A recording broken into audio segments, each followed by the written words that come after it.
Hi అండి. ఈరోజు మనం పాలకూర పచ్చడి తయారీ విధానం చూద్దాము. 2 కట్టల పాలకూర తీసుకొని కాడలు తీసేసి ఆకుల వరకు సన్నగా కట్ చేసి కడిగి పెట్టుకోవాలి. నిమ్మకాయ సైజంతా చింతపండు శుభ్రంగా కడిగి నానబెట్టుకోవాలి.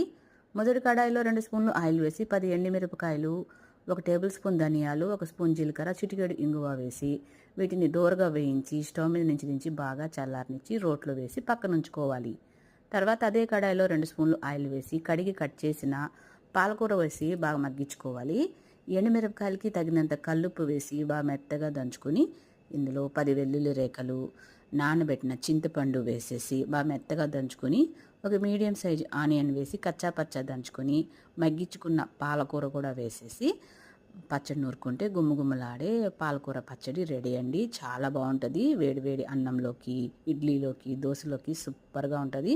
పాలకూర పచ్చడి నచ్చితే లైక్ చేసి మరిన్ని వీడియోస్ కోసం సబ్స్క్రైబ్